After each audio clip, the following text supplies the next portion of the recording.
વિતરાગાય નમો હરિહંતાણમ નમો સિદ્ધાણમ નમો આયર્યાણમ નમો વત્સાયાણમ નમો લોય સવસાહુણમ એસો પંચન મુક્તારો સૌવભાવપણાસણો મંગલાણંચ સવ્વેસેમ પડમં હવૈ મંગલમ. ઓમ નમો ભગવતે વાસુદેવાય. ઓમ નમઃ શિવાય. જય સચ્ચિદાનંદ. ચાલો કઈ વાત કરવી હોય તો કરો, કોઈને કઈ પૂછવું હોય તો પૂછો.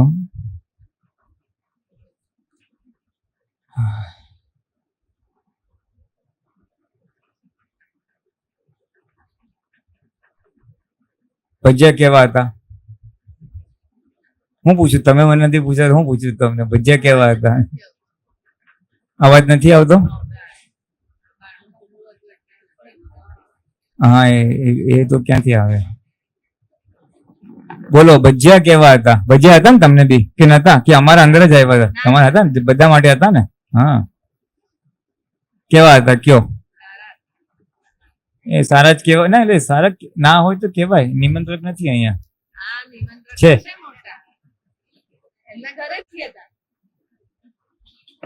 મીઠું ઓછું હતું. હા, આઈસ્ક્રીમ કેવો હતો? કયો ફ્લેવર હતો? Almond carnival. બીજા કયા શાક હતા બાર? કારેલાનું હતું અને પનીરનું શાક હતું. રાઈટ, પનીર દાળ, છૂટી દાળ બી હતી, મગની દાળ બી હતી. Right right right. મેનુ તો ફાઇન હતું, શ્રીખંડ બી હતો. રાઈટ. મજા આવી કે નહીં જમવાની? એટલે બીજી વાર આપણે કરવું હોય તો આવું વિચારી શકાય ને.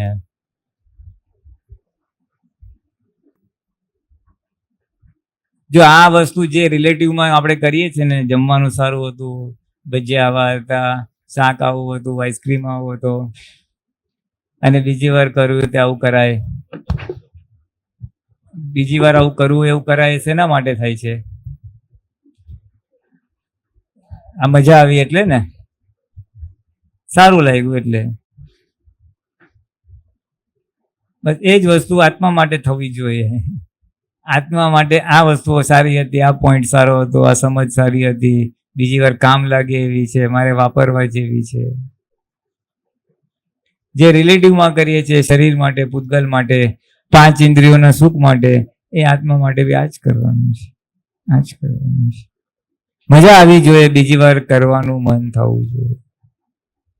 અને મજા નથી આવતી તો સમથિંગ ઇઝ મિસિંગ.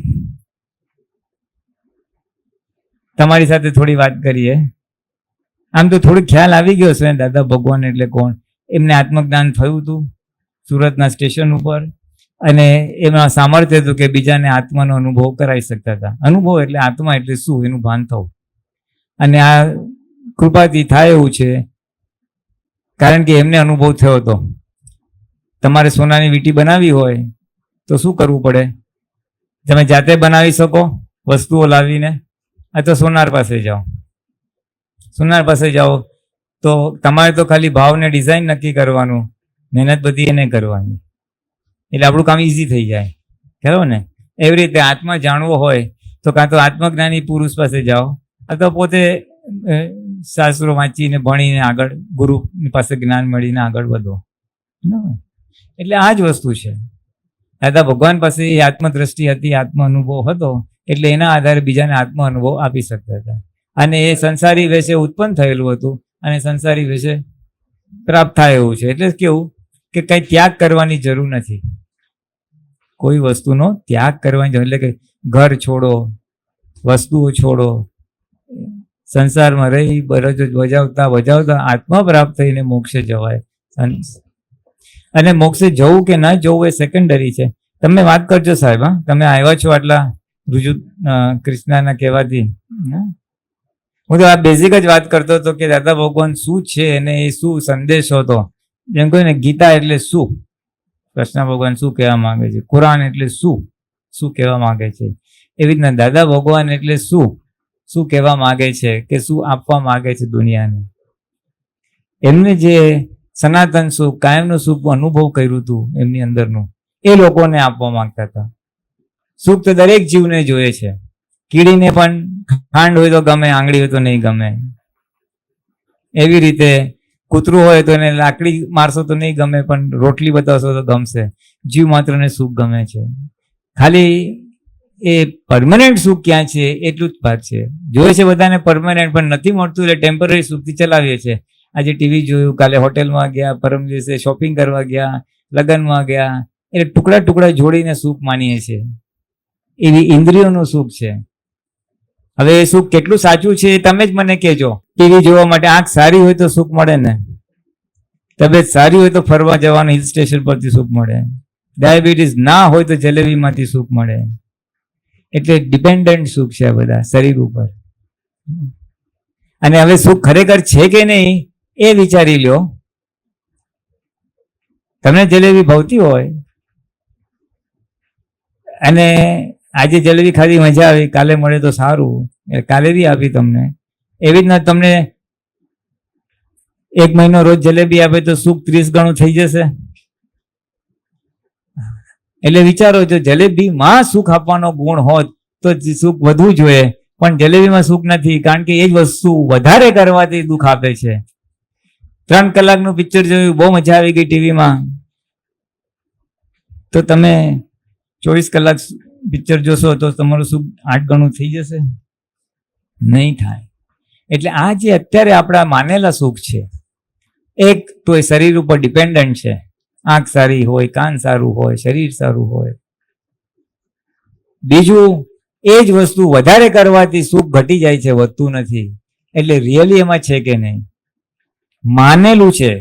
મને ગુલાબજાંબુ ભાવતા હોય અને મને ગુલાબજાંબુ મળે તો મને સુખ મળે, અને એ જ ગુલાબજાંબુ બીજાને આપવું પણ એને ના ભાવતા હોય તો એ જ ગુલાબજાંબુ એને દુઃખ આપશે, કારણ કે મને તો ભાવતા જ નથી.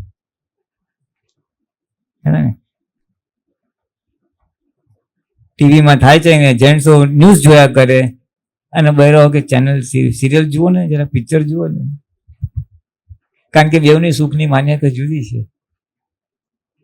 એટલે માનેલું સુખ છે. એટલે એક તો ઇન્ડિયા પર ડિપેન્ડન્ટ સુખ છે, અને વાસ્તવિકમાં વધવાથી સુખ વધતું નથી, અને માન્યતાનું સુખ છે. એટલે આ તો ખાલી પરિપ્રેક્ષા કરવાની છે કે જેની પાછળ દુનિયા દોડી છે, પૈસા મળે તો સુખી, મકાન મળે તો સુખી, ગાડી મળે તો સુખી, આ થાય તો સુખી. વાસ્તવિકમાં સુખ છે કે નહીં? આવા એટલું બધું મળ્યા પછી બી સુખ આવતું નથી. સમવેર કંઈક ડિસેટિસ્ફેક્શન છે, કંઈક દુઃખ છે. ખ્યાલ આવે ને? એટલે જીવ માત્ર સુખને શોધે છે. જે સુખમાં આપણે એ સુખનું આરોપણ કરીએ છીએ એ ખરેખર પરમનન્ટ સુખ નથી, ટેમ્પરરી છે, ડિપેન્ડન્ટ છે. એટલે પરમનન્ટ સુખ મને પ્રાપ્ત થાવ એવી ભાવના કરવા જેવી છે. નોટ કે મારી પાસે 2 વ્હીલર છે તો હું 4 વ્હીલર લઉં, હું ભાડામાં રહું છું તો બંગલામાં જાઉં. That is all temporary. એટલે કરવાનું ના નથી પડતો, પણ મને કાયમનું સુખ પ્રાપ્ત થાય એ ભાવના કરવાની છે. અને બધા જ ધર્મના ઉપદેશકોએ આટલું જ શીખવાડ્યું છે કે તમારે જીવન મનુષ્યનું મળ્યું છે તો શેના માટે મળ્યું છે અને શું પ્રાપ્ત કરવા માટે મળ્યું છે. સુખ તો બધાને જોઈએ છે, પણ સાચું સુખ ક્યાં છે એની ખાલી અંગુલી નિર્દેશ જ કર્યું છે. કૃષ્ણ ભગવાને અર્જુનને કીધું હતું, મહાવીર ભગવાને એ લોકોને કીધું, ઇસ્લામમાં, ક્રાઇસ્ટમાં બધા ઉપદેશ જે સ્પિરિચ્યુઅલ હેડ્સ છે, દરેક ધર્મના જે પ્રસ્થાપકો છે, એ લોકોએ ખાલી એટલું જ સમજાવ્યું છે સુખ ક્યાં છે. દરેકે એના સમયે વાત કરી છે. કૃષ્ણ ભગવાન 5000 વર્ષ પહેલા ગયા ત્યારે એ સમય જે ઓડિયન્સ હતો, રામ ભગવાન વખતે જે ઓડિયન્સ હતો, મહાવીર ભગવાન વખતે 2600 વર્ષ પહેલા જે હતા એને સુખી કરવાના, એની ભાષામાં એ સમય જે જરૂર હતી એનું જ્ઞાન પીરસ્યું છે. That's all. સમરી એટલી જ છે, સનાતન સુખ, પરમનન્ટ સુખ ક્યાંથી મળવું.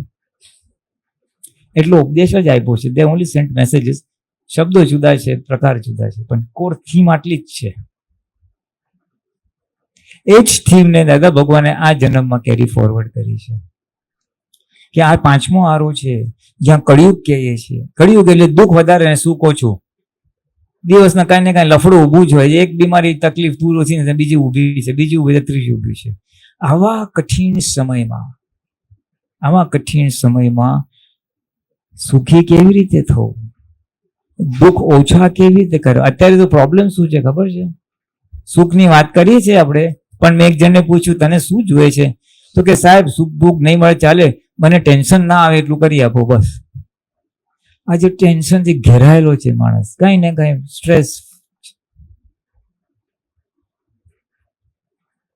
એટલે દાદા ભગવાનની એ જ ભાવના હતી કે અત્યારે ઘોર કળિયુગમાં, કળિયુગ એટલે પ્રતિકૂળ સંયોગ વધારે, કેમ કરીને લોકોના દુઃખ દૂર થાય અને કેમ કરીને કાયમનું સુખ પ્રાપ્ત કરે. એટલું જ કોર મેસેજ છે દાદા ભગવાનનો, બીજું કઈ નહીં. અને પ્રિન્સિપલ્સ તો સેમ જ છે, જે મહાવીર ભગવાનના, રામ ભગવાનના, કૃષ્ણ ભગવાનના, જેના કયો થઈ છે સેમ થિંગ. કારણ કે આત્મા તો બધામાં સરખો જ છે, એટલે એનું વર્ણન બી સરખું જ હોય ને એનું સુખ બી સરખું જ હોય. ખાલી રીત જુદી જુદી, કારણ કે નિમિત્તો જુદા જુદા હતા. તમે બીએસસી કરવા જાઓ અને બાયોલોજી સબ્જેક્ટ હોય તો બાયોલોજી સબ્જેક્ટ તો સબ્જેક્ટ જ છે, ખાલી પ્રોફેસર જુદા જુદા આવે તો રીત જુદી જુદી જ ભણાવવાની છે, પણ એને ભણવાનું તો એટલું જ છે. કેમિસ્ટ્રી તો H2O = વોટર, એ જ ભણવાનું છે, રીત જુદી જુદી છે. એવી રીતના સનાતન સુખ આત્મામાં છે ને આત્મા કેવી રીતના પ્રાપ્ત કરો એની રીત જુદી જુદી છે, બાકી વસ્તુ તો એ જ છે. એટલે આ જ એનો કોર મેસેજ છે, કાયમનું સુખ પ્રાપ્ત કરો. કાયમનું સુખ બહાર નથી, તમારી અંદર જ છે. અત્યારે જે બહારના સુખ લઈએ છીએ એ ટેમ્પરરી છે, કારણ કે વસ્તુ જ ટેમ્પરરી છે જેમાંથી સુખ લઈએ છીએ. ટીવી તો કે ટેમ્પરરી, રસગુલ્લા તો ટેમ્પરરી, હિલ સ્ટેશન ફરવા જાવ તો ટેમ્પરરી, કપડાં તો કે ટેમ્પરરી, છોકરાઓ, પતિ પત્ની એ ટેમ્પરરી. એટલે ટેમ્પરરી વસ્તુમાંથી ટેમ્પરરી સુખ મળે, પરમનન્ટ ક્યાંથી મળવાનું? પરમનન્ટ સુખ પરમનન્ટ વસ્તુમાંથી મળે. અને પરમનન્ટ વસ્તુ આ દુનિયામાં શું છે તો કે આપણી અંદર આત્મા, વન ઓફ ધ ફેક્ટર્સ. એટલે એ આપણી અંદર જ છે, સુખ બી આપણી અંદર જ છે, ખાલી એની ઓળખાણ થઈ નથી. એ ઓળખાણ કરાવવાનું નિમિત્ત દાદા ભગવાન પાસે શોર્ટકટ હતું. રસ્તા બધા છે, આ જ આત્માને પ્રાપ્ત કરવા માટે ઘણા રસ્તા છે. આપણી અંદર જે દુઃખ આપે છે આપણને દુઃખ આપનાર ક્રોધ, માન, માયા, લોભ છે અંદરના શત્રુ, એ જેમ જેમ ઓછા થતા જાય એમ એમ આત્મા તરફ જવાય. પણ એ તો કેટલાય અવતાર લાગે. આ ભાવમાં થોડો ક્રોધ ઓછો થયો, બીજા ભાવમાં હજી ઓછો થયો, પછી માન ઓછું થયું, એમ કરતા કરતા કરતા કરતા છેવટે એ આત્મા કે કાયમનું સુખ પ્રાપ્ત કરે છે. જ્યારે દાદા ભગવાન પાસે પોતાને અનુભવ થઈ ગયો હતો આત્માનો, એટલે હાર્ડ કોર એક્સપિરિયન્સ થી તમને શોર્ટકટ આપી દીધું, ચલો ધીસ ઇઝ આત્મા. એમ સાકર ગળી છે તો ખબર છે, પણ ગળી એટલે શું? હાઉ ટુ ડિફાઇન ગળી એટલે શું? તમને હું કહું ગળી એટલે શું, તમે શું કહેશો? પપૈયા જેવું, કેરી જેવું, આના જેવું. પણ મોઢામાં મૂકો તો, સાકરને મોઢામાં મૂકો તો ખબર પડે ગળ્યું એટલે હા. એવી રીતે આત્મા એટલે શું એ અનુભવનો વિષય છે. આંખ કાન નાકથી અનુભવ કરી શકાય. એટલે એ અનુભવ એમને હતો, અનુભવના આધારે આપણને કીધું જો ધીસ ઇઝ આત્મા, આ તું છે, આ તારું સ્વરૂપ છે. હું નામધારી છું, મારું જે નામ હોય સુરેશ છું, પણ સુરેશ તો શરીરને આપેલું નામ છે. હું કોણ છું? હા, તમે કયો આ ઘડિયાળ મારી, તો ઘડિયાળ જુદો અને મારી ઘડિયાળ કેનારો માલિક જુદો થાય કે નહીં?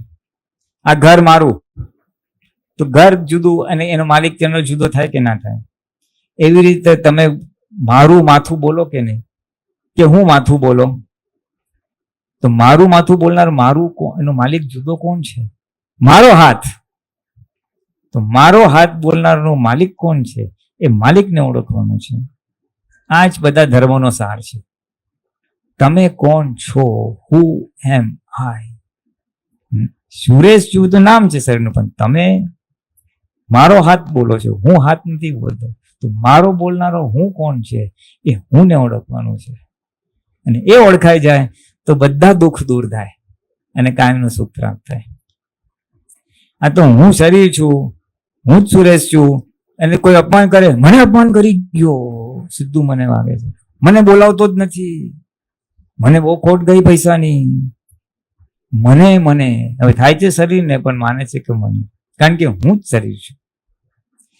હું કોણ છું એ ખબર પડી જાય કે હું શરીર નથી, પણ હું આનાથી જુદો એવો આત્મા છું, તો પછી ખોટ આવશે શરીરને, પણ મને અસર નહીં થાય, કારણ કે હું આ શરીર નથી. બસ એટલે આ શરીરથી છૂટા પડવાની ટેકનિક છે, આ માર્ગ છે, પ્રાપ્તિનું સ્થાન છે. સમજાય? આક્રમ શું છે હું બહુ શોર્ટમાં કહેવાય, ઇન અ નટશેલ, કારણ કે તમે પ્રોફેસર છો એટલે તમને વાત ફટાફટ પકડાઈ જશે, એટલે હું લાંબુ બોલતો નથી. એટલે ધીસ ઇઝ ઓલ અબાઉટ અક્રમ વિજ્ઞાન, કે પોતે કોણ છે, પોતે આત્મા છે, અને આત્મા એટલે શું, એ અનુભવમય વસ્તુ છે. દાદા ભગવાનને અનુભવ હતો, એ જ અનુભવ, એ જ વિજ્ઞાન પ્રયોગ ચાલુ છે. આજે બી તમને અનુભવ કર્યો તો થઈ શકે એમ છે. આ અનુભવ થયા પછી શું ફાયદો?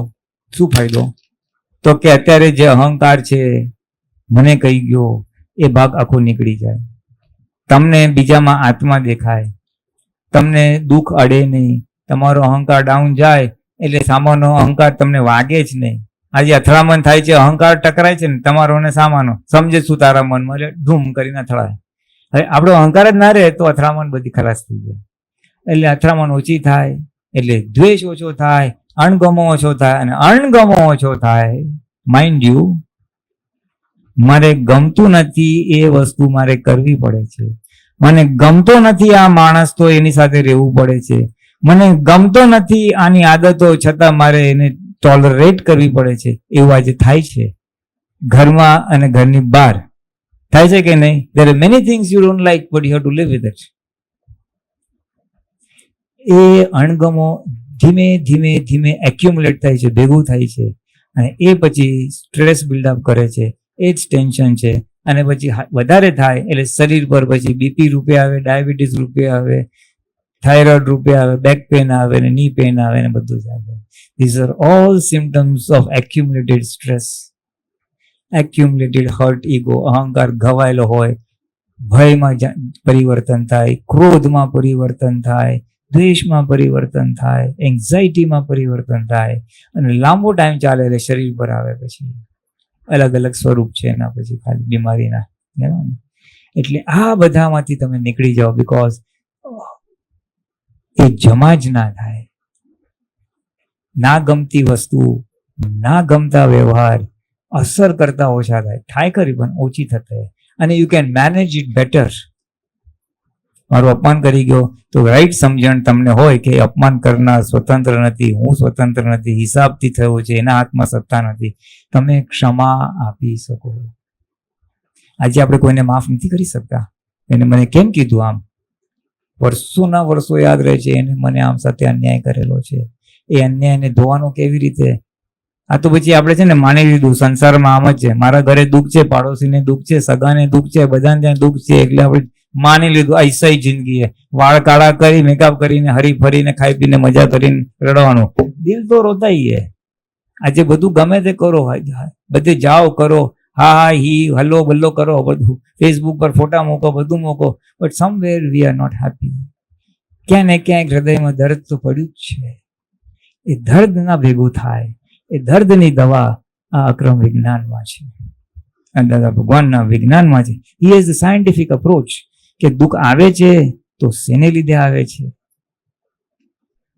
અને દુઃખને મેનેજ કેવી રીતે કરવાનું. અણસમજણથી દુઃખ લાગે, સમજણથી દુઃખ ના લાગે.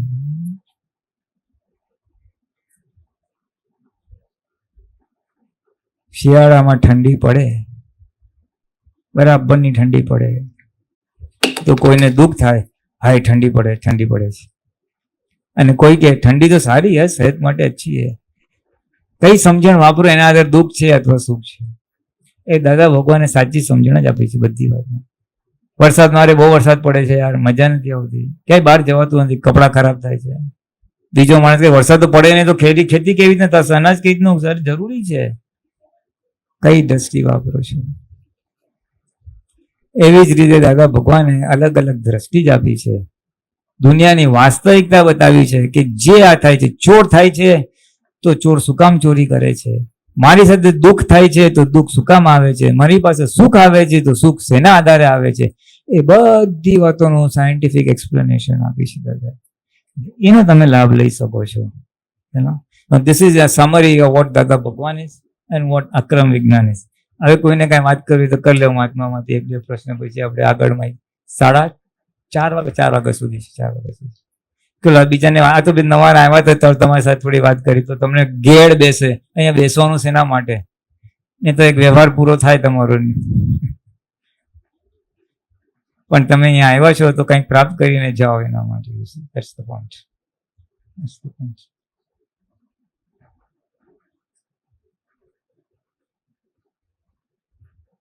મહાત્મામાંથી કોઈને કઈ વાત કરવી હોય તો કરો, ચાલો.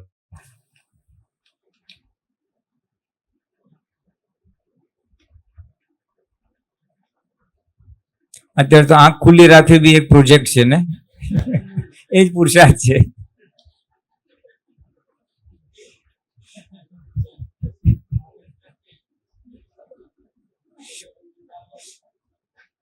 આટલું સારું જમાડો તમે, કઈ બાકી નથી રહ્યું. આટલું મિષ્ટાન, હેવી શ્રીખંડ, ફર્સ્ટ ક્લાસ ભજીયા, પછી છેલ્લું આઈસ્ક્રીમ તો હતો જ, 2-3 શાક ને દાળ ને બધું હોય તો ખરું જ. એટલે ઇટ ઇઝ ગુડ. એ તો સારી ભાવના છે, એની કઈ આપણે ના નથી પાડતા.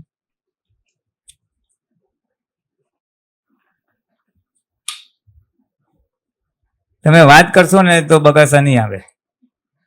નહીં તો તમે ટીવી સિરિયલની જેમ ટીવી પાસે બેઠા છો અને બોલવા દો, જે બોલવું હોય. ચા કેટલા કે મળશે. ના ગમતું થાય એને મેનેજ કરતા શીખવાનું છે. જય સચ્ચિદાનંદ.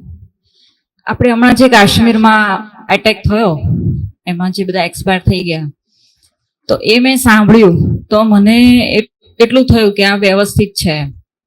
પણ પછી જે બધું સોશિયલ મીડિયા પર ને ન્યૂઝપેપર ને બધામાં જોયું, બધાના જે રિએક્શન જે આવતા હતા એ બધા જોયા, મેં સાંભળ્યા, ટીવીમાં જોયા અને સોશિયલ મીડિયા પર ને બધામાં જોયું. તો મને એવું થયું કે આ બધું ઊંધું ચાલે છે, આખું આપણું જે જ્ઞાન છે એના કરતા ઊંધું ચાલે છે. પછી મેં મારી જાતને પૂછ્યું કે તારે આ કાશ્મીર જવું છે અત્યારે ફરવા? એમ તો કે ના ભાઈ, જવાતું હશે, ત્યાં તો આવું બધું થાય છે. પછી કે તને ફ્રીમાં આપે તો, ટિકિટ બિકિટ બધું તને ફ્રીમાં આપે તો જવું છે? તો હું ભૂલથી ના જોઉં એમ, હવે ક્યારેય ના જોઉં એમ. એટલે મને પોતાને પ્રશ્ન થયો કે આમાં તું વ્યવસ્થિત સમજી છે શું? એમ આ તો ખાલી બીજા માટે છે, ત્યાં સુધી વ્યવસ્થિત તું ઇઝીલી બોલી શકે છે, પણ જયારે તારા પોતાના ઉપર આવે છે ત્યારે તો તને પૂરેપૂરો ભય છે, ડર છે. તો આમાં આગળ શું સમજવાનું? કે આ આતંકવાદ છે એ લોકોને નિર્દોષ જોવા, કે મેં પોતે જોયા છે કે નથી જોયા, એ પોતાનો મને પ્રશ્ન થયો. કે ખાલી વ્યવસ્થિત છે એટલું હું બોલી, અને એ લોકો માટે મને એવો કોઈ ક્લેમ ના થયો એમ, કે જે લોકો એ એટેક કરીને આ બધાને ગોળી માર્યા છે અને એક્સપાયર થઈ ગયા છે એ લોકોનું વ્યવસ્થિત છે ને આ લોકો પણ વ્યવસ્થિતમાં જ છે એમ, એવું મને થયું. પણ મારે જયારે મેં પોતાના પર વિચાર્યું કે ભાઈ તારે જવું છે કાશ્મીર ફરવા, તો ખાલી જવાના નામથી જ ના આવી ગઈ તરત જ. ઓકે, પછી આમાં પ્રશ્ન એ છે કે આમાં મારે હજુ શું સમજવાનું બાકી છે? જો આ વ્યવસ્થિત હું સમજી કેટલું છું અને કેટલું બાકી છે હજુ?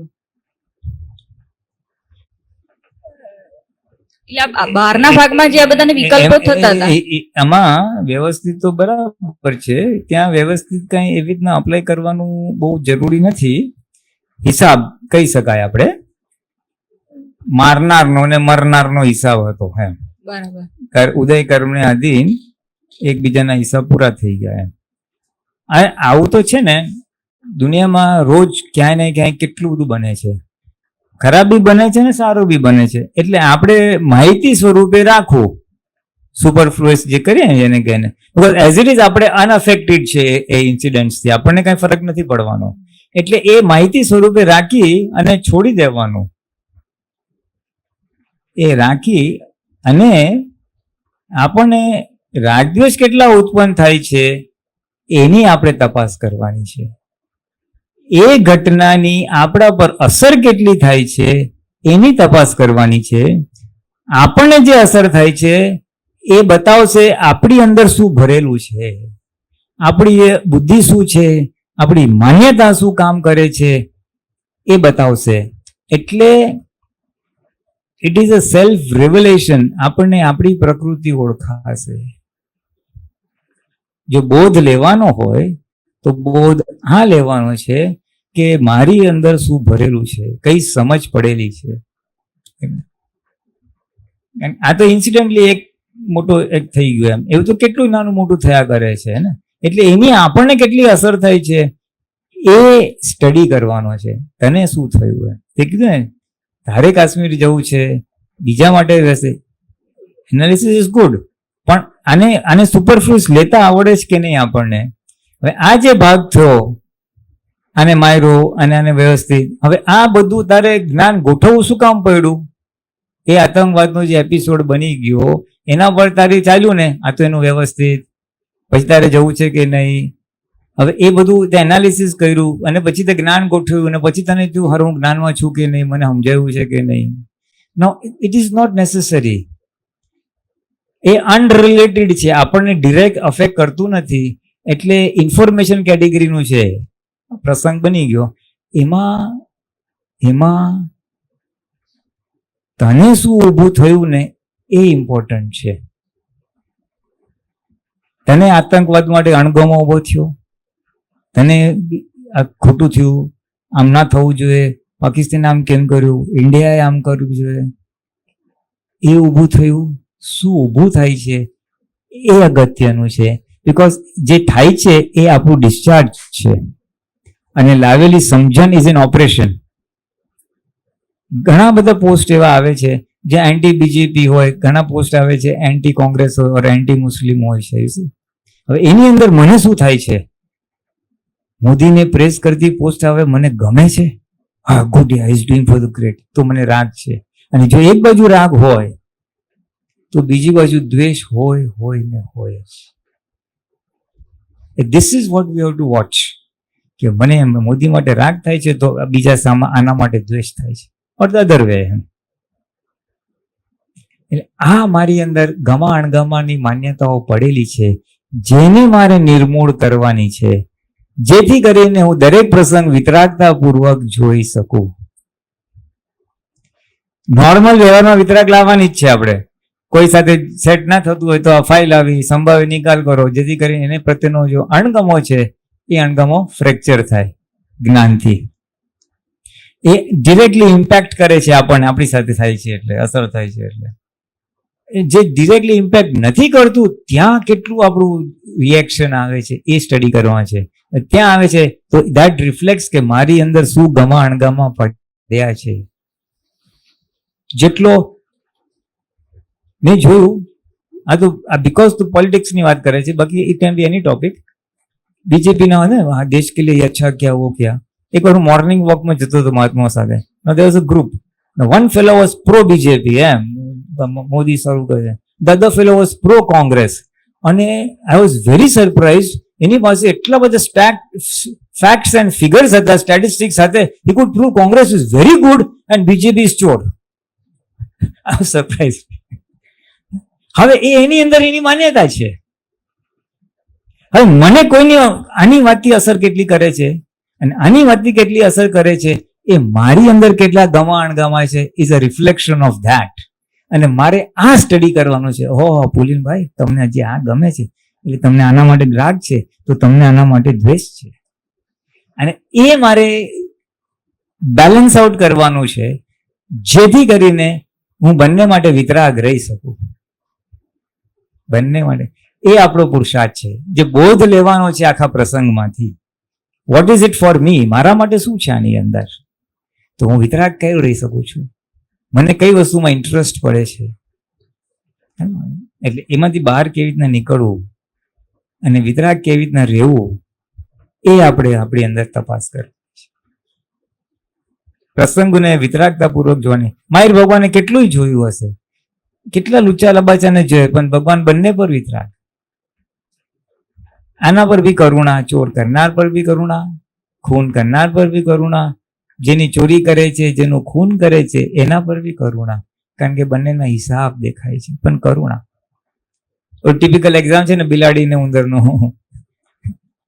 બિલાડી ઉંદરને ખાય છે તો ઉંદર પ્રત્યે દયા આવે તો આની પાસે નિર્દયતા આવે. એટલે ભગવાનને બે ઉપર કરુણા, એ આપણે શીખવાનું છે. હા, અસર થાય, સમથિંગ આઉટરાઇટ રોંગ થઈ રહ્યું છે, જેમ ઇનોસેન્ટ લોકોને મારી નાખ્યા, ત્યાં આપણે જો કરવું જ હોય તો શું આપણે ખાલી એમ બેસી રહેવાનું? બ્લેન્ક તો રહેશે નહીં, પ્રકૃતિ કંઈ ને કંઈક રિએક્શન મારશે જ. So what is the appropriate reaction? બંનેનું કલ્યાણ થાવ, બંનેને સદબુદ્ધિ હોજો, એ આપણું રિએક્શન છે એટ ઇન્ટરમીડિયેટ સ્ટેજ. આપણે ઇન્ટરમીડિયેટ એટલે શું? આપણે પૂર્ણ વિતરાગ થયા નથી, વિતરાગતાના પંથે છે, એટલે વચલા સ્ટેજ પર જો રિએક્શન હોય તો બંનેનું કલ્યાણ થાય. ગમે તે ઊભું થાય, ગમો કે અંગો, બંનેનું કલ્યાણ થાય. અને જ્યારે વિતરાગતા શું, ત્યારે રિએક્શન આવશે બી નહીં, ઇટ જસ્ટ ફ્લો. એ જ્ઞેય ને હું જ્ઞાતા. અને અહીંયા તો વિતરાગતા ગોઠવી બહુ સહેલું છે, કારણ આઈ એમ લીસ્ટ અફેક્ટેડ, મને કાંઈ જ ફરક નથી પડતો. 26 જણ મર્યા કે 100 જણ મર્યા, મારે તો પેપર પર વાંચીને મેક્સિમમ ટીવી કે મોબાઈલ પર, it is just entertainment, information છે મારા માટે. જે આપણે આજુબાજુ બધા આવી રીતે સાંભળીએ ને, ક્યાંય બી જઈએ ને તો આની જ ચર્ચા ચાલતી હોય, અને એ લોકોના જે બધા ઓપિનિયન હોય ને, એટલી બધી અસર હોય, એટલે મને એમ થયું કે સાલું મને તો આટલું થયું, તો મને એમ થાય છે કે હું રાઈટ છું કે રોંગ છું, કે ખાલી બસ આ સાંભળીને પેલું જડ બની ગઈ છું કે શું છે, એમ રિએક્શન કેમ નથી? બીકોઝ આપણી પાસે વિતરાગતા છે, આપણી પાસે કરતા કોણ છે એનું સાચું જ્ઞાન છે. બહારની દુનિયા પાસે તો એ જ કરતા છે ને, આતંકવાદી એ જ ખૂન કર્યું છે ને આ લોકો જ મરી ગયા છે. કરતા અને ભોગતાનું જ્ઞાન છે, આપણી પાસે વિતરાગતાનું જ્ઞાન છે. ખરેખર કોણ કરતા છે અને કોણ ભોગવે છે એનું જ્ઞાન છે આપણી પાસે. એટલે એ મેજર ડિફરન્સ છે આપણી પાસે. એટલે આ રહેશે જ, અને આખી જિંદગી રહેશે. આ જેટલું આપણે વ્યવહારના લોકો સાથે ઇન્ટરેક્ટ કરશું ને, એ લોકોના વ્યૂ પોઈન્ટ્સ આવા જ રહેવાના, રાઈટ, હાર્ડ કોડ રાગ દ્વેષ વાળા રહેવાના, કારણ કે એ લોકો પાસે કરતાની દ્રષ્ટિ છે અને આપણે અકર્તાની દ્રષ્ટિ છે, એટલે આપણા રિએક્શન્સ જુદા રહેવાના, એ રહેશે જ. અને એમાં જ આપણી પરીક્ષા છે કે આવા લોકો સાથે રહી એમાં આપણે ખેંચાઈ ના જઈએ, એના વ્યૂ પોઈન્ટ આપણને હાવી ના થઈ જાય, એ આપણો પુરુષાર્થનો વિષય છે. બરાબર. કારણ કે ડિસ્ચાર્જ થતી પ્રકૃતિ છે, એટલે ડિસ્ચાર્જ થતી પ્રકૃતિ એમાં હામાં હા મિલાવવાની પૂરી સંભાવના છે. જે મારા વ્યૂ પોઈન્ટ ને એગ્રી થાય, હું ફટ કરતો યસ આ કરેક્ટ છે, બરાબર છે, ત્યાં આગળ મારે વિતરાગતાના થર્મોમીટરમાં જોઈ લેવાનું હું કેટલી રીતે ક્યાં આવું છું. એ આપણો પુરુષાર્થ છે. અને આ રહેશે જ. બહારની દુનિયા કરતા આપણા વ્યૂ પોઈન્ટ્સ જુદા રહેશે, કારણ કે એ લોકો કરતા માને છે અને આપણે અકર્તા માનીએ છીએ. અને ઉલટાનું it will be good over a period of time. જેટલો સમય જશે તેમ તમારી વિતરાગતા જોશે. અગર તને પૂછશે તને શું લાગે છે, તું કઈ બોલતી નથી, ત્યારે તને કંઈક વાણી નીકળશે, કારણ કે સમજણ તો વિતરાગતાની છે ને. એના આધારે લાગશે, અચ્છા આવું બી હોય, તું આટલી શાંત આના આધારે રહી શકે છે. થર્ડ પાર્ટીનું પ્રોડક્ટ થયું, પણ તારા પોતાના જીવનમાં કંઈ આવું બને ને અને તું કુલ રહે, તું શાંત રહે, તું વિતરાગ રહે, એનો બહુ મોટો પ્રભાવ પડશે. તું તારી સાસુ તને આટલી હેરાન કરે, તું શાંત કેવી ન રહે? વેલ તારે નથી, પણ આ તો કહું છું, એટલે કોઈ બી XYZ રિલેટિવ એમ. અને એ વખતે તારી જે સમજણ છે અંદર, એ જ્યારે કામ કરશે તો એ ઇમ્પેક્ટ કરશે. યસ, કંઈક છે, કંઈક છે.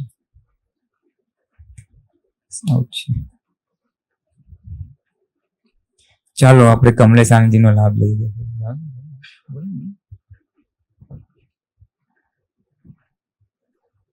હવે તમારી ઈચ્છા શું છે? મને તો ના પાડે છે. એ કહે છે ચાલવા દો.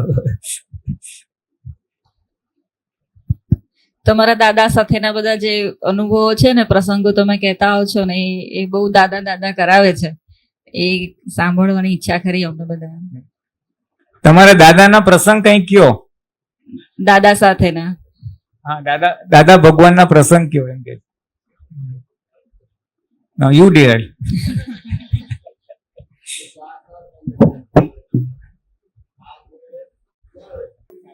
એક વખત મુંબઈના સત્સંગમાં દાદા ભગવાનને મેં પૂછ્યું, તત્વો પર સત્સંગ ચાલતો હતો, તો વિચાર આવ્યો.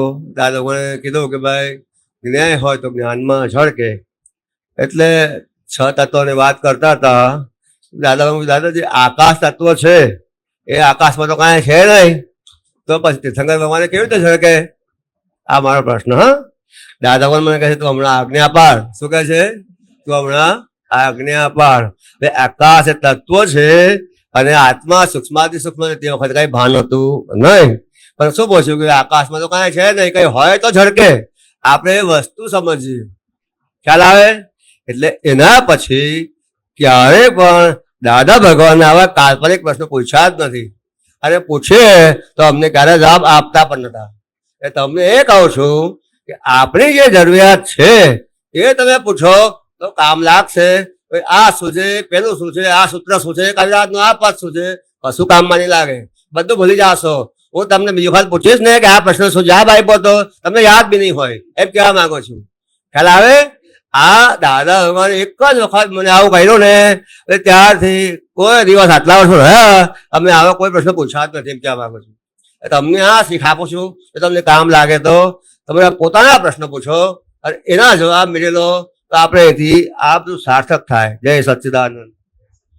આજે હમણાં વાત થઈ ઋત્વીબેન જોડે કે આજે કાશ્મીરની ઘટના બની, આ છે તે છે, તો અસરો તો થાય જ છે, એ તો આપણે જોઈએ છે, બરાબર છે. તો મને તો એ પિક્ચર જ યાદ આવે માઇન્ડમાં. તો 1-2 દિવસે જ યાદ રહ્યું કે એક કિસ્સો મેં એવો વાંચ્યો હતો કે એક કપલ હતું, એના નવા મેરેજ થયા હતા. મેરેજ થઈને કંઈક ફરવા ગયા છે હનીમૂન ઉપર.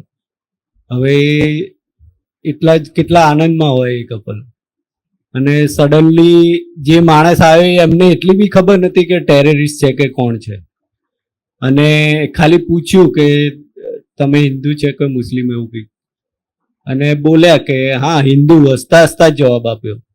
અને બાજુમાં એનો હસબન્ડને બી પૂછ્યું એટલે તરત શૂટ એન્ડ સાઇટ કરી દે છે.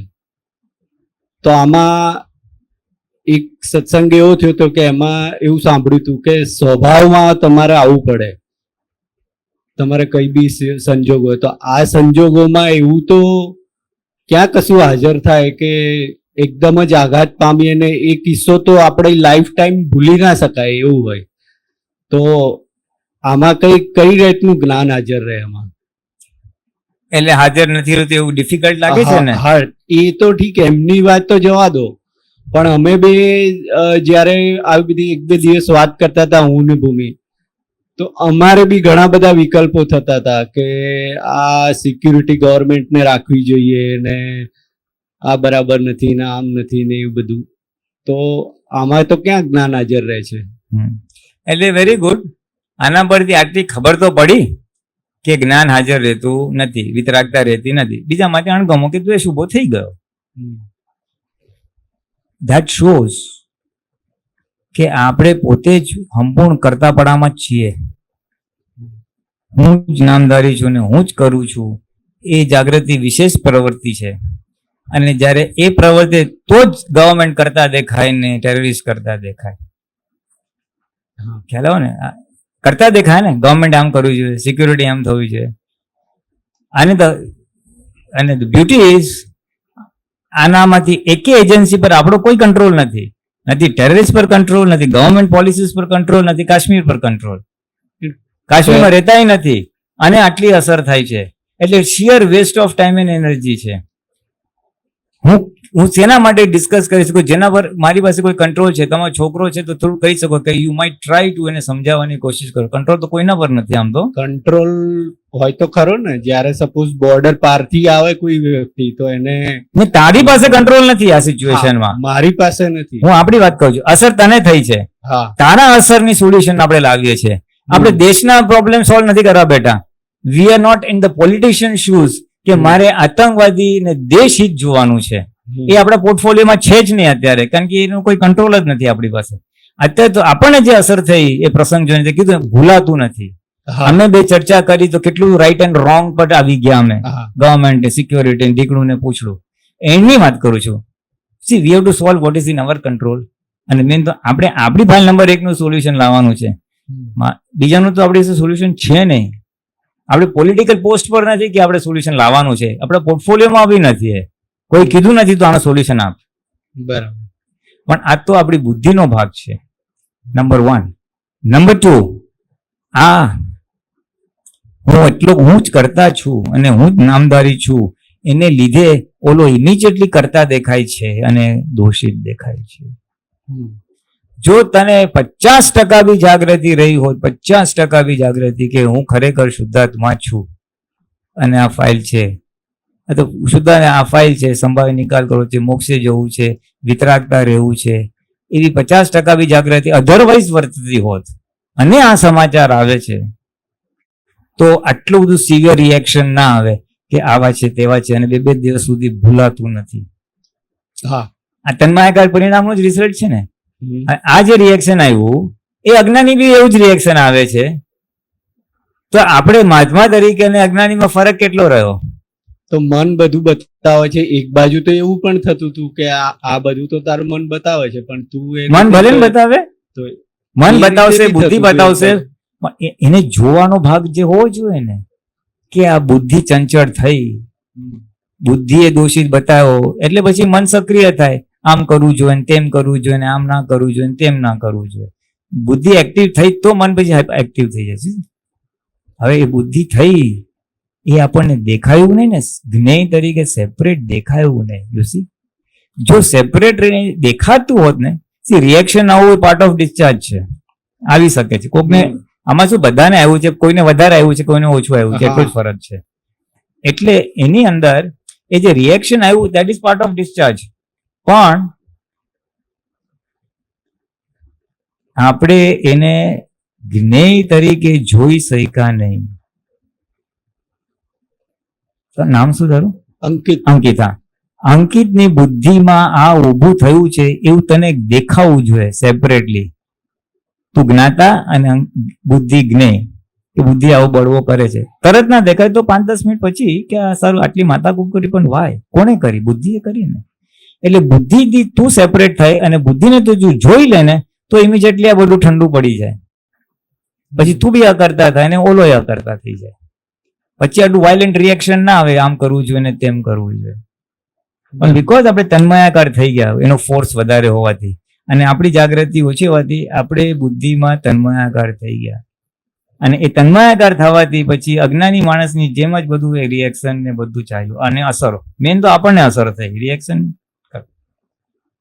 એટલે એનું કોઝ આ છે, આપણે છૂટા નથી પડ્યા. એટલે એ નોન મહાત્મા તરીકે જ આપણું બધી અસરમાંથી પસાર થઈ રહ્યા છે. નોન મહાત્મા હોય તો જોવાનું બી ના થાય. આ તો થોડો ટાઈમ પછી એવું બતાવે ખરું કે આ બધું આપણે મન બતાવે છે, આ છે. હા, એટલે છે ને જાગૃતિ છે, પણ બહુ લાંબા ટાઈમ પછી આવી. હા, લાંબા ટાઈમ, થોડા દિવસો પછી આવી. એ બી આ વાતાવરણમાં આવી, સત્સંગના વાતાવરણમાં આવી. ખ્યાલ આવો?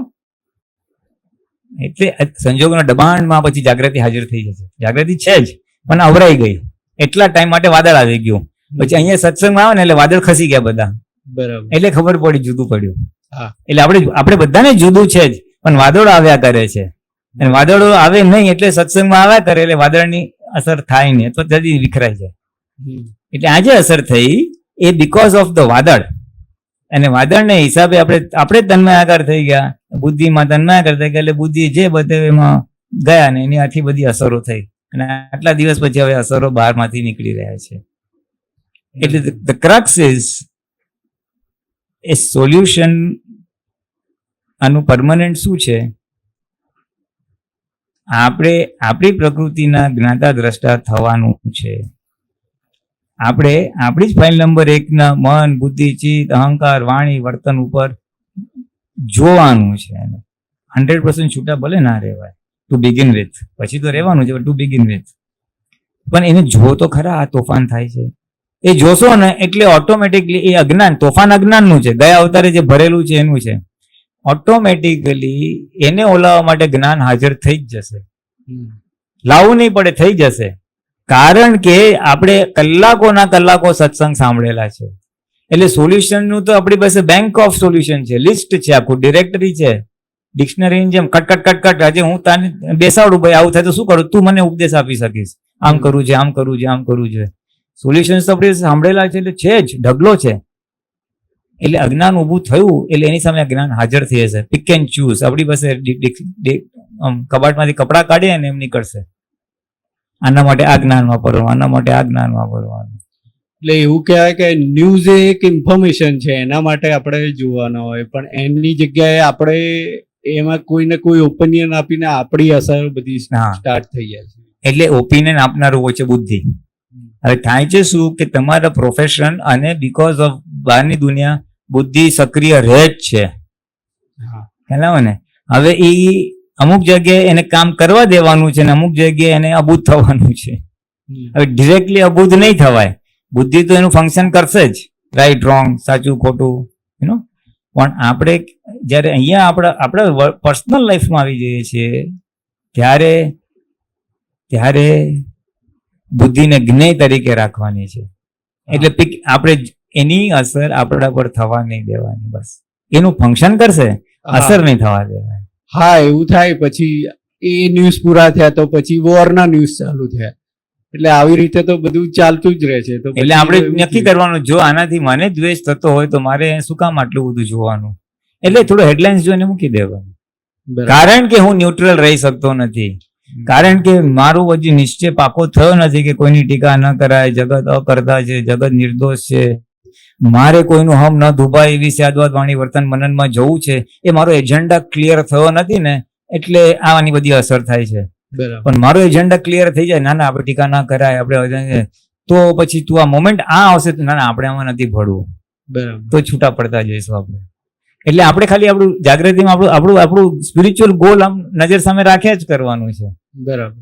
હમ ના દુભાય, કઠોર ભાષા, દુઃખ નથી, નિર્દોષ છે, એ જેટલું આપણી સામે રહેશે ને એટલે ડિસ્ચાર્જમાં ભલે જે હોય, ભલે લાખ ન્યૂઝ સાંભળવા પડે ને, હા, પણ મને અસર નહીં કરે, કારણ કે મારો એજન્ડા જુદો છે.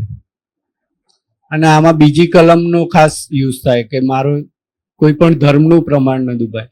ટેરરિસ્ટ હોય તો કઈ એક જ પંથના હોય છે, એવી રીતે અમુક વાર એ રીતના અસર થાય. હા, ધર્મની ડેફિનેશન થોડી લાગ છે. ધર્મ એટલે એક રિલેટિવ તો ખરું, હિન્દુ મુસ્લિમ બધું, પણ ધર્મ એટલે એની માન્યતા. કોઈની પણ માન્યતાને ઠેસ ના પહોંચે એવી સ્યાદવાદ વાણી વર્તન અને મને. રસ્તામાં પથ્થરને કેસરી કલર લગાડીને કોઈ હરિજન પૂછતો હોય ભગવાન ભગવાન કરીને, આપણે શું આ ભગવાન છે, પણ એની માન્યતા છે ને, એને ઠેસ ના પહોંચે. કોઈ કે આપણે ભગવાન ભગવાન માનતા નથી, આપણે તો ભાઈ માનવ છે, ધર્મને માને, માણસને સુખી કરો, ભગવાન ભગવાન હવે કોને જોયા ભગવાન, એ એની માન્યતા છે. મુસ્લિમની માન્યતા છે નોનવેજ ખવાય, હિન્દુની માન્યતા ના ખવાય. ક્રિશ્ચનની માન્યતા છે God is creator of the world, આપણી માન્યતા છે God is not the creator of the world. એટલે કોઈની પણ માન્યતાને ઠેસ ના પહોંચવું એવી સ્યાદવાદ વાણી વર્તન વંદન કરવાની મને શક્તિ આપે. એ એની રિયલ મર્મ છે સેકન્ડ કલમનો. એમાં પછી મુસ્લિમની માન્યતા, ક્રિશ્ચન માન્યતા બી આવી જાય. એટલે ધર્મ તો પ્રકૃતિ એ જુદી છે.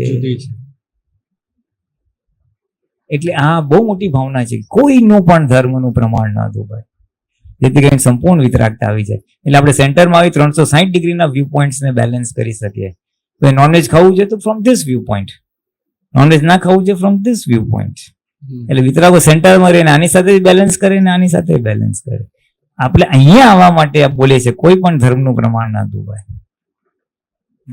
એટલે જેમ જેમ આપણે સમજ બધી તમારી પાસે છે, તમારી સિન્સિયરિટી બી 100% છે, આટલા સત્સંગમાં આવો છો, યુ 100% સિન્સિયર, આટલા ક્વેશ્ચન પૂછો છો, યુ 100% સિન્સિયર, સોલ્યુશન લાવવું છે, આગળ વધવું છે, એ તો છલોછલ દિલમાં છે, પુરુષાર્થ બી છે તમારા.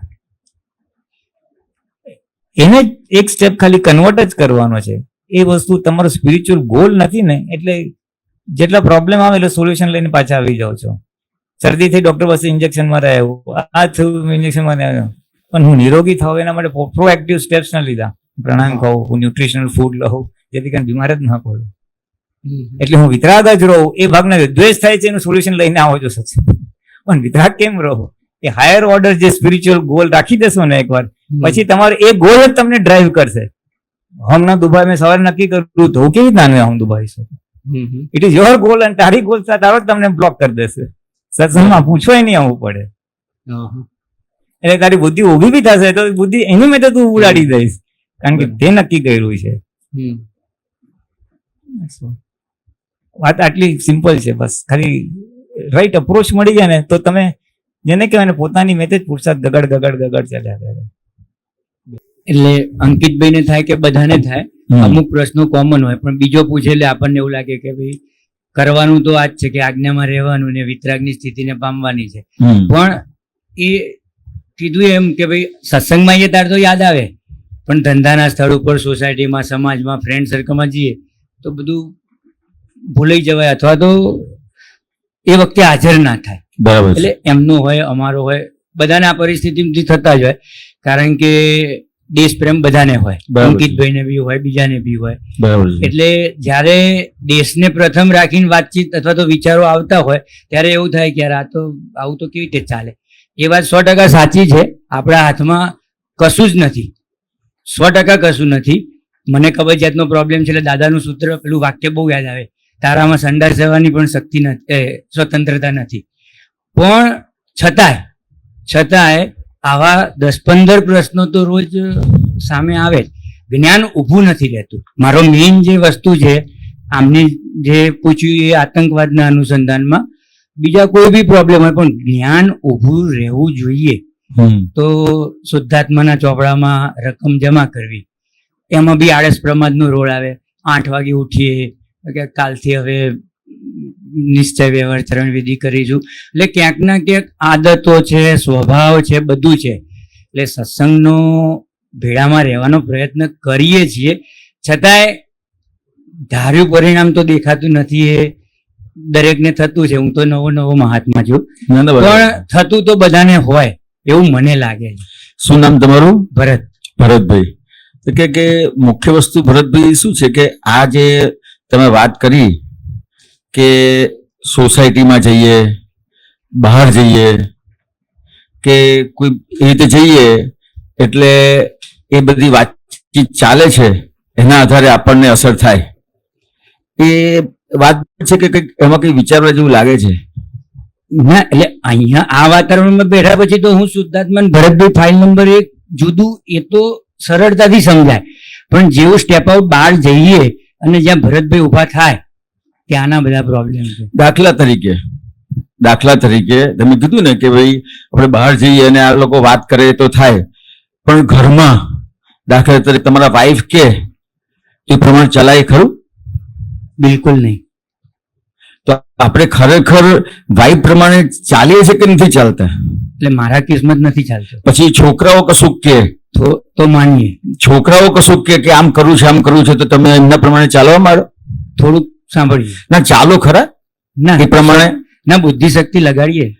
કહેવાની વાત શું છે, સમજવાની વાત શું છે કે આપણને એવું લાગે છે કે હું આ બહાર જઉં છું અને બહાર સાંભળું છું અને એ વાતાવરણમાં આવી જઉં છું અને એના આધારે મને આ બધી વસ્તુ થાય છે. એ જરા વિચારવા જેવું છે ભરતભાઈ. ઓકે, એટલે હજુ જુદું નથી પડાયું. ના, મેં તમને દાખલો આપ્યો ને, દાખલા તરીકે જો તમે ખરેખર બીજા પ્રમાણે ચાલતા હોય તો વાઈફ પ્રમાણે ચાલી શકો છો? ના. છોકરા પ્રમાણે ચાલી શકો છો? તો ખરેખર તમે બીજા પ્રમાણે ચાલો છો કે તમે તમારા પ્રમાણે ચાલો છો? સાહેબ, માન્યતા પ્રમાણે, એટલે પોતાની માન્યતા પ્રમાણે. આ વાત સમજવાની છે. તમને એવું લાગે છે કે હું આ વાતાવરણમાં જઉં છું અને આ લોકો કહે છે એટલે હું આ માનું છું, એવું નથી. ખરેખર મારી અંદર જે પરમાણુ પડેલા છે, ખ્યાલ આવ્યો? એટલે એ પરમાણુ સરખા પરમાણુ ભેગા થાય છે એટલે એ થાય છે.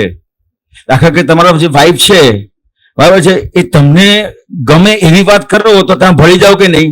હા. અને તમને ના ગમે એવી વાત કરે તો તમે ભળો? ના. તો તમારી અંદર પરમાણુ છે કે એના પ્રમાણે તમે ચાલો છો? ના, આપણા પરમાણુ પ્રમાણે. આ વાત પહેલા તો સમજવાની છે. સમજી ગયો. ભરતભાઈ, ખ્યાલ આવ્યો? આપણે તો આપણી અંદર પ્રોબ્લેમ, મારી અંદર રોગ છે અને હું મારા રોગનો આરોપણ આખું બીજા ઉપર કરી નાખું છું.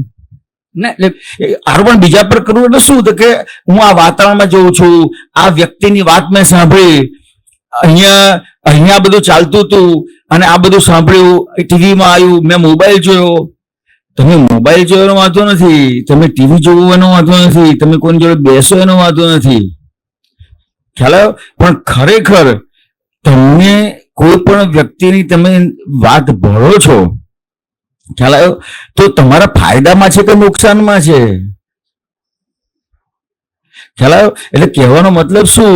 તો કે હજી આપણને આપણો ફાયદો નુકસાન જ ખબર નથી. ખ્યાલ આવી ગયો. ખ્યાલ આવ્યો? દાખલા તરીકે તમે બિઝનેસ કરો છો, તો બિઝનેસમાં કોઈ જગ્યાએ નુકસાન થતું હોય એવો વ્યવહાર કરો? ના કરો ને. અને બાકીના જે બધા વ્યવહારો થાય છે, જે આપણી અંદર મનમાં ચાલે છે, અંદર જે ભાવાભાવ ઉભા થાય છે, એ બધી વસ્તુમાં આપણને વિચાર આવે છે કે આમાં મારું નુકસાન છે? થોડોક કોઈક વાર આવે, પણ એટલું બધું રૂટીનમાં નહીં. ખરેખર આ પ્રોબ્લેમ શું છે કે નુકસાન જ નથી જાણ્યું સાહેબ. ધંધામાં નુકસાન ના જાણે તો શું થાય ખબર છે? નુકસાન જાય. ધંધો બંધ કરવો. ધંધામાં જેમ નુકસાન ના જાણે ને તો પતી જાય. આમ ધંધાની ભાષામાં કે પતી જ જાય માણસ એમ. ખ્યાલ આવ્યો? એવી રીતે આમાં નુકસાન ના જાણે ને તો પતી જાય. એટલે શું? બીજો મનુષ્ય ભવ જ ના મળે સાહેબ. પતી જાય એટલે. સમજી ગયો. બીજો ફરી જલ્દી મનુષ્યને ભવ જ ના મળે. એટલે હું મારા મૂળ પ્રશ્ન ઉપર આવું કે મને તમારી વાત ઉપરથી એવું લાગ્યું કે બેઝિકલી જે પણ કોઈ અસરો થાય છે ભરતભાઈ ફાઇલ નંબર 1 ને, એનું મુખ્ય કારણ પરમાણુ અથવા તો કસાયો એ જ છે એવું? પોતાની અંદર એ રોગ પડેલો છે. ઓકે, એટલે એ બેઝિક સમજવાની રોગ એટલે મુખ્ય વસ્તુ એનો પક્ષ. ઓકે, ખ્યાલ આવ્યો? એટલે આપણી માન્યતામાં શું છે છે અને હું હિન્દુ છું. ખ્યાલ આવ્યો? આ પાકિસ્તાની છે, હું હિન્દુસ્તાની છું. હવે આપણે વ્યવહાર માટે આ બધી વસ્તુ બરાબર છે, પણ ત્યાં જે ભેદ પડે છે તો અને પક્ષ ઉભો થાય છે એટલે સામેવાળો કોઈ પણ વ્યવહાર કરશે એટલે એને તમે ભેદ દ્રષ્ટિ સાથે એની સાથે વ્યવહાર કરશો કે તમને વિચાર આવશે. સમજી ગયો. ખ્યાલ આવ્યો? એટલે અભેદ સ્વરૂપે જોવું જોઈએ. હા, દાખલા તરીકે હું તમને બીજી રીતે વાત કરું કે તમે એક જ ઘરમાં રહો છો. ખ્યાલ? એક જ ઘરમાં રહો છો, તમે 4 ભાઈઓ છો, બરાબર? એક જ ઘરમાં 4 ભાઈઓ છો, પણ એક જણનું લગ્ન થશે. બધા 4 ભાઈઓ હતા ત્યારે બધા એક સાથે રહેતા હતા ને? હા. પણ એક જણનું લગ્ન થશે, પછી બીજાનું લગ્ન થશે, ત્રીજાનું લગ્ન થશે, ચોથાનું લગ્ન થશે, પછી શું થશે? એક લાગશે કે અલગ લાગશે? અલગ લાગશે. એટલે આવી વસ્તુ બની છે. આ ભારત પાકિસ્તાન બધું એક જ હતું, પણ જેમ આપણા ઘરમાં એક ભાઈ લગ્ન કરે, બીજો લગ્ન કરે, ત્રીજો લગ્ન કરે, એટલે એની મેરેજ, એની અંદર જે ભેદ પડેલો છે મારું, એ જે ભેદ પડ્યો છે એને આધારે એને આ બધા જગતમાં એને સાચો જવાબ ક્યાંય મળતો નથી, ભેદ દ્રષ્ટિને લીધે. સમજી ગયા. ખ્યાલ આવ્યો? એટલે કે અહીંયા ભેદ દ્રષ્ટિ એટલે શું? તો કે હું મારું નામ ભરતભાઈ ને હું જ ભરતભાઈ. સમજી ગયો. ખ્યાલ આવ્યો? એટલે આ તો દેશની વાત છે, ઘરમાં જ આ પ્રોબ્લેમ થાય છે. પણ શેને આધારે થાય છે? તો કે હજી આપણને જે જ્ઞાન મળ્યું છે એનો ઉપયોગ નથી થયો. ખ્યાલ આવ્યો? કે આજે મને ભેદ કેમ પડ્યો? તો કે અહીંયા મારું નામ ભરતભાઈ અને હું જ ભરતભાઈ એક થઈ ગયું છે. કે આ ભરતભાઈ તો કે વ્યવહાર દ્રષ્ટિથી છે, હું શુદ્ધાત્મા છું. ખ્યાલ આવ્યો? તો કે જેમ વ્યવહાર દ્રષ્ટિથી આ ભરતભાઈ છે એવી રીતે આ બધું જે જગતમાં બને છે એ વ્યવહાર દ્રષ્ટિથી છે, ખરેખર નથી. એટલે ટેમ્પરરી જે વાત છે, મતલબ ટેમ્પરરી કીધું ફાઇલ નંબર 1 અને જગત, ખરેખર નથી. એ ખરેખર નથી. ખ્યાલ આવ્યો? અને આપણે એને ખરેખર શું છે? તો કે હું શુદ્ધાત્મા છું એટલું જ ખરેખર છે. હા, એટલે આટલી જાગૃતિ રહે તો પ્રશ્નો ઉભા ઓછા થાય. ના, જાગૃતિ રહીને વાત નથી કરતો. તમને જે આજ્ઞા આપી છે એમાં રહેવાનું એનો ઉપયોગ કરવાની વાત છે. ઉપયોગ. ઓકે, ખ્યાલ આવ્યો? તમને આપ્યું છે, દાખલા તરીકે તમને ઘર મળ્યું છે તો ઉપયોગ કરો છો કે નહીં? કરીએ છીએ, ગાડી મળી છે તો ઉપયોગ કરો છો કે નહીં? કરીએ છીએ. ખાવા પીવાનું મળે છે તો ઉપયોગ કરે. તો દરેક વસ્તુની આપણને કિંમત છે. હજુ આજ્ઞામાં રહેવાની હજુ તો કે આ આજ્ઞામાં રહીને મારું કેટલું બધું મોટું કામ થઈ જશે એની કિંમત નથી. સમજી ગયો. કેમ?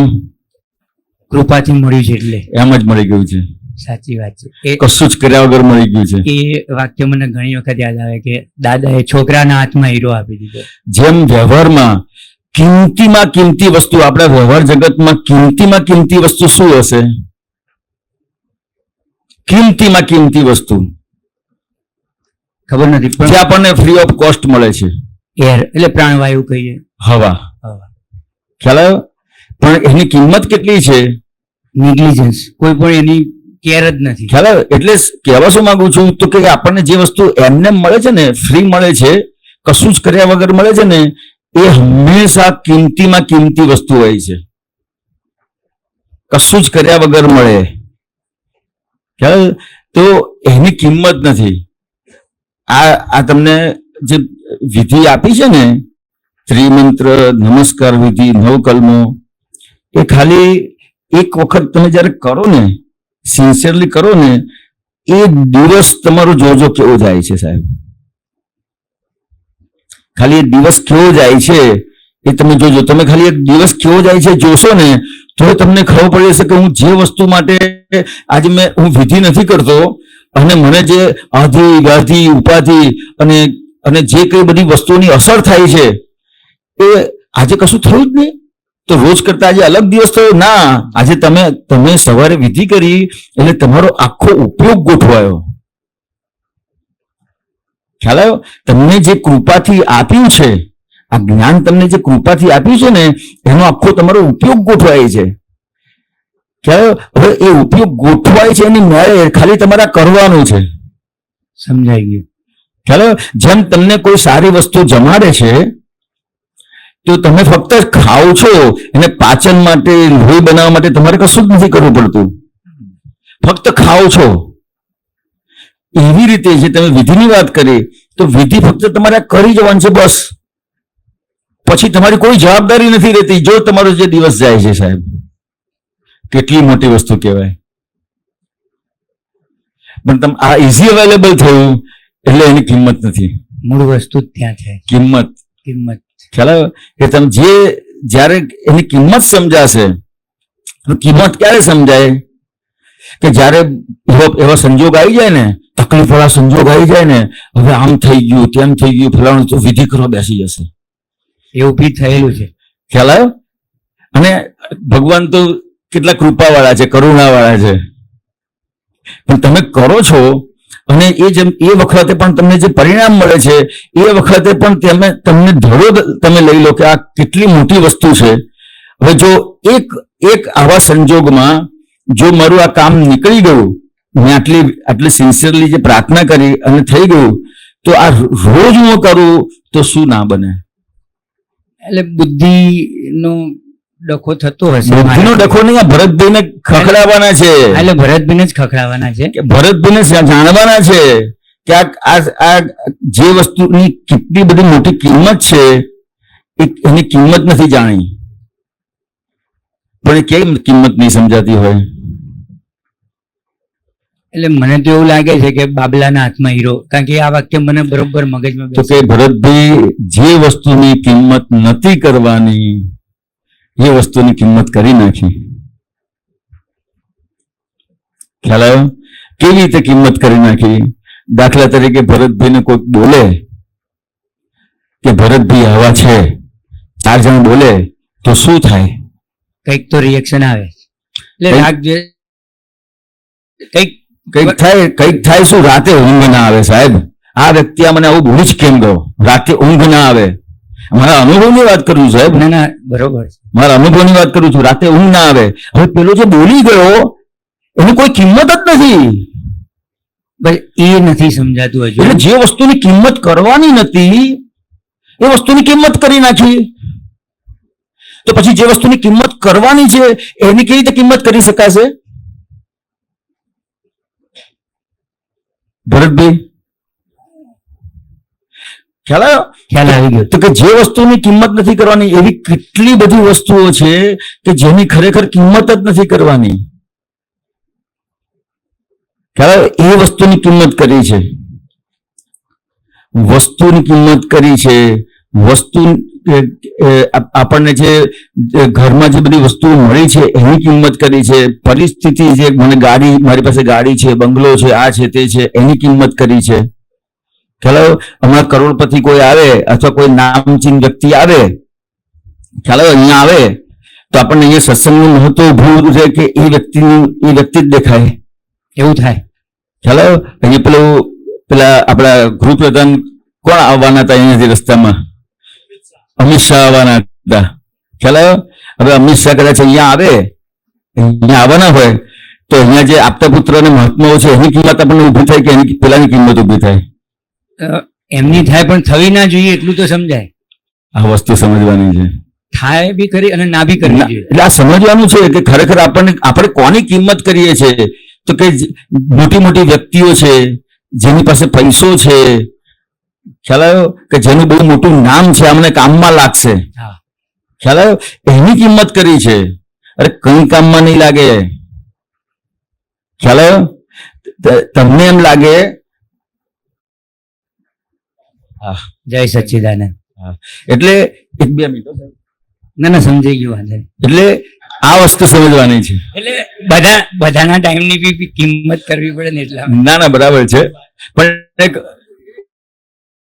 ટાઈમ થોડો મને તો મારા પ્રશ્નનું સમાધાન મળી ગયું કે હા. જેટલું બી ટેમ્પરરી છે અથવા તો હા. જેની નિગ્લિજન્સ કોઈ કિંમત નથી હા. એને બહુ બધી કિંમત આખી દીધી હા અને જે દાદાએ જ્ઞાન આપ્યું કૃપાથી હા. એને હજુ આપણે પોઈન્ટમાં બી હજુ નથી વેલ્યુ કરતા. બરાબર છે, બરાબર છે. જય સચ્ચિદાનંદ. જય સચ્ચિદાનંદ.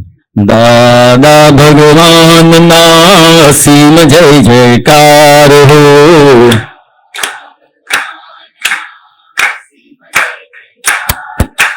દાદા ભગવાન ના અસીમ જય જયકાર હો.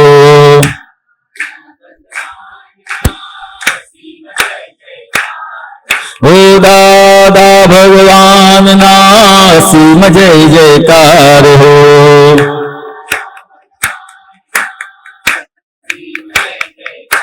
ઓ દાદા ભગવાન ના અસીમ જય જયકાર હો.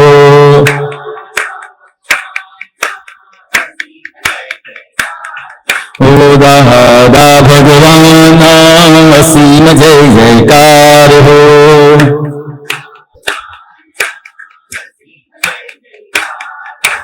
દાદા ભગવાન ના અસીમ જય જયકાર હો.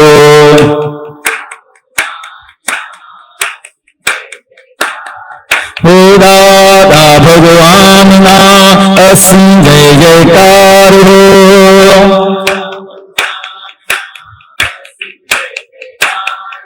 હો દાદા ભગવાન ના અસીમ જય જયકાર હો.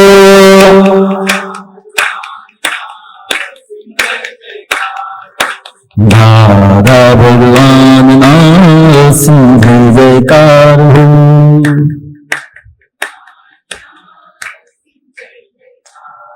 જય સચ્ચિદાનંદ. જગતભરના સંત પુરુષોનું યોગ બળ, જગતભરના સત્પુરુષોનું યોગ બળ અને પ્રગટ જ્ઞાની પુરુષ દાદા ભગવાનનું યોગ બળ આખા જગતનું કલ્યાણ કરો, કલ્યાણ કરો, કલ્યાણ કરો. અને કલ્યાણ કરવાનું નિમિત્ત બનવાની અમને પરમ શક્તિ આપો, શક્તિ આપો, શક્તિ આપો. સમસ્ત વિશ્વના જીવો સુખ અને શાંતિને પામો. સમસ્ત વિશ્વના જીવો મોક્ષને પામો. જગત કલ્યાણ હો, જગત કલ્યાણ હો, જગત કલ્યાણ હો. જય સચ્ચિદાનંદ.